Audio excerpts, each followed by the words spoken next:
علیکم پیارے پاکستانیوں، پیش خدمت ہیں آج کی تازہ خوشخبریاں۔ پاکستان کا گائیڈڈ میزائل فتح 1 کا کامیاب تجربہ۔ پاک فوج کی دشمن کے علاقے میں مار کرنے کی صلاحیت میں مزید اضافہ ہو گیا۔ پاکستان نے ملک میں تیار کردہ guided multi launch rocket system Fatah 1 کا کامیاب تجربہ کر لیا۔ پاک فوج کے شعبہ تعلقات عامہ ISPR کے مطابق پاکستان نے guided multi launch rocket system Fatah 1 کا کامیاب تجربہ کر لیا ہے۔ یہ راکٹ سسٹم روایتی وار ہیڈ لے جانے کی صلاحیت رکھتا ہے۔ ISPR کے مطابق یہ راکٹ سسٹم پاک فوج کی دشمن کے علاقے میں اہداف کو کامیابی سے نشانہ بنانے کی صلاحیت کو مزید بڑھائے گا۔ صدر مملکت عارف علوی، وزیر اعظم Imran Khan, chairman joint chief of staff committee general Nadeem Raza اور army chief general Qamar Javed Bajwa نے تجربے میں حصہ لینے والے اہلکاروں اور سائنسدانوں کو میزائل کے کامیاب تجربے پر مبارکباد پیش کی ہے۔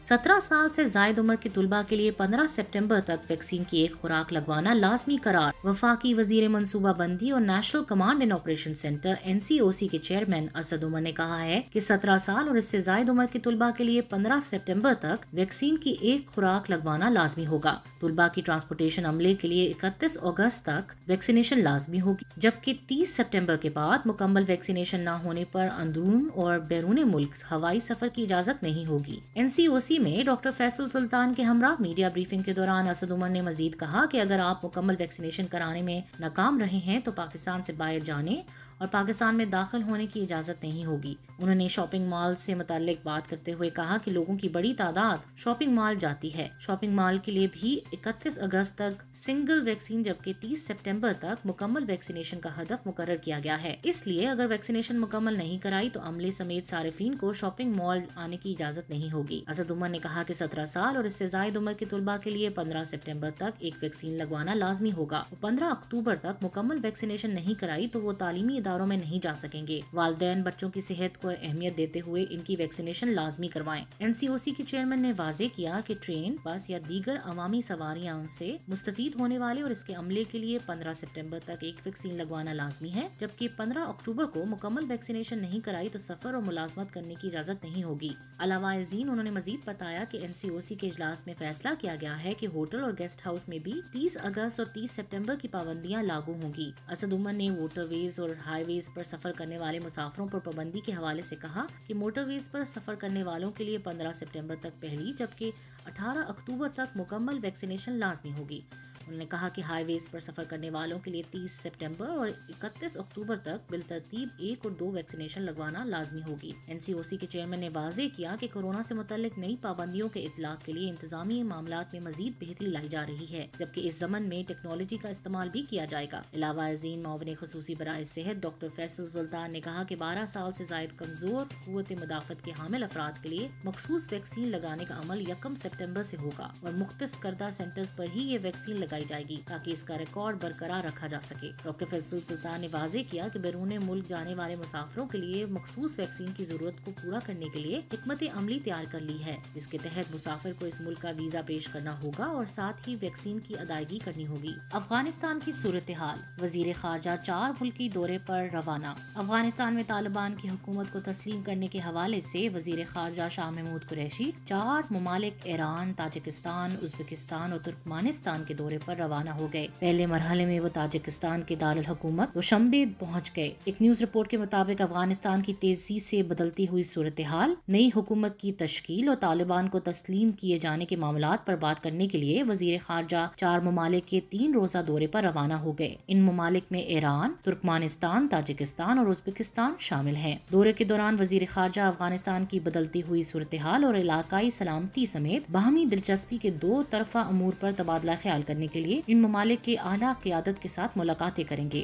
دریں اثنا وزیر خارجہ تاجکستان کے دارالحکومت دوشنبہ پہنچ گئے، جہاں ہوائی اڈے پر تاجکستان کے نائب وزیر خارجہ فرحاد سلیم، پاکستان کے سفیر عمران حیدر اور سفارت خانے کے سینئر افسران نے ان کا خیر مقدم کیا۔ وزیر خارجہ بدھ کو دوشنبے میں تاجک ہم منصب سراج الدین کے ساتھ ملاقات کریں گے۔ وزیر خارجہ صدارتی محل جائیں گے اور تاجکستان کے صدر ایمان علی رحمان کے ساتھ ملاقات بھی کریں گے۔ ان ملاقاتوں میں 2 طرفہ تعلقات، مختلف شعبہ جات میں دو طرفہ تعاون کے فروغ، افغانستان کی موجودہ صورتحال پر تبادلہ خیال اور آئندہ کے لاہے عمل کے حوالے سے مشاورت کی جائے گی۔ پاکستان کے ساتھ مل کر افغانستان میں ثالثی کا کردار ادا کرنے کے لیے تیار ہیں روس کے وزیر خارجہ سرگئی لاروف کا کہنا ہے کہ پاکستان کے ساتھ مل کر افغانستان میں ثالثی کا کردار ادا کرنے کے لیے تیار ہیں۔ غیر ملکی خبر رساں ادارے کے مطابق روس کے وزیر خارجہ سرگئی لاروف نے ایک انٹرویو میں کہا کہ امریکہ، روس، چین اور پاکستان افغان بحران کو حل کرنے کے لیے ثالثی کا کردار ادا کرنے کے لیے تیار ہے۔ انہوں نے کہا کہ افغان سرزمین پر امن قائم کرنے کے لیے پرعزم ہے تاکہ خطے کو کسی قسم کا خطرہ نہ ہو۔ روسی وزیر خارجہ نے افغان مہاجرین کو وسطی ایشیا میں داخلے کی اجازت دینے اور وہاں امریکی فوج کو ان کی نگرانی پر مامور کرنے کے خیال کو رد کرتے ہوئے کہا کہ اگر آپ کا خیال ہے کہ وسط ایشیا ممالک یا دنیا میں کوئی بھی ملک امریکی اہداف کو مکمل کرنے کے لیے قربانی کا بکرا بنے گا تو یہ آپ کی خام خیالی ہے۔ وہ میرا نہیں خیال کہ کسی بھی ملک کو ایسا کرنے کی ضرورت ہے۔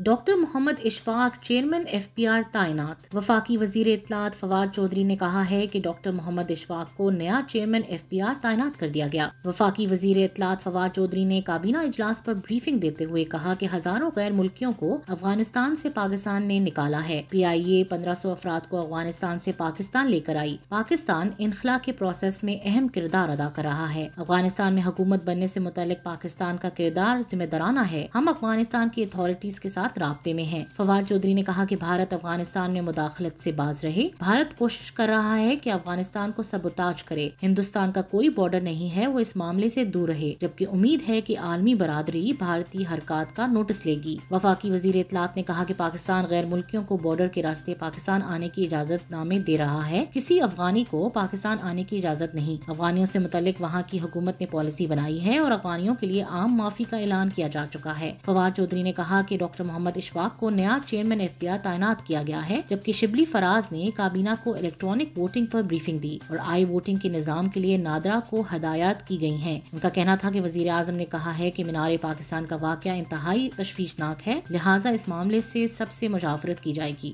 دوسرا ٹیسٹ پاکستان نے ویسٹ انڈیز کو شکست دے دی۔ پاکستان نے دوسرے ٹیسٹ میچ میں ویسٹ انڈیز کو 109 رن سے شکست دے دی اور 3 میچوں کی سیریز برابر کر دی ہے۔ کنگسٹن میں ویسٹ انڈیز کے خلاف دوسرے ٹیسٹ میچ میں پاکستان نے بولنگ کرتے ہوئے ویسٹ انڈیز کی پوری ٹیم کو 219 رنز پر آؤٹ کر دیا۔